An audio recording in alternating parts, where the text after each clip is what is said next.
হালুয়া রাজনীতিতে আপনি কাকে বিশ্বাস করবেন? রাঘব চাড্ডা, রাঘব চাড্ডা, রাঘব চাড্ডা। সোশ্যাল মিডিয়া খুললেই কিছুদিন আগে রাঘব চাড্ডাকে নিয়ে ভীষণ সবাই জেনজিরা একটা উত্তেজনা ছিল সবার ভিতরে। রাঘব চাড্ডা সবাই ভেবেছিল যে একটা নিজের দল করবে এবং সবাই জেনজিরা তাকে সাপোর্ট করবে, এরকম একটা ভীষণই তাকে নিয়ে একটা হাইপ ছিল সবার মনের ভিতরে। আর সেই রাঘব চাড্ডা আজকে কি করলো? বিজেপিতে জয়েন করলো।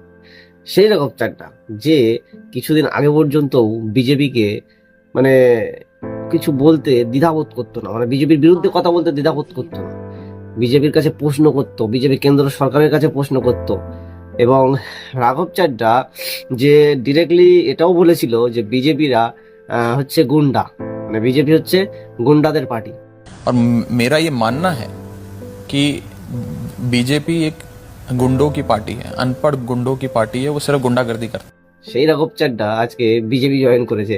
এবং রাঘব চাড্ডা একা নয়, রাঘব চাড্ডাকে আম আদমি পার্টি যখন সরিয়ে দিল, রাজ্যসভা থেকে সরিয়ে দিয়ে যাকে তার জায়গায় নিয়ে এসেছিল, সেই ব্যক্তিও তিনিও আম আদমি পার্টি থেকে রাজ্যসভা থেকে সরে বিজেপিতে জয়েন করেছে। এবং সঙ্গে রাঘব চাড্ডা সহ 7 জন বিজেপিতে জয়েন করেছে। ভাবতে পারছেন যে কাকে বিশ্বাস করবেন আপনি? আপনি ভাবতে পারবেন না যে এই রাজনীতিবিদরা কখন কিভাবে রং পরিবর্তন করে। গিরগিটির মতো এরা যখন তখন রং পরিবর্তন করে ফেলবে। কাকে বিশ্বাস করবেন আপনি? কাউকে বিশ্বাস করেনি।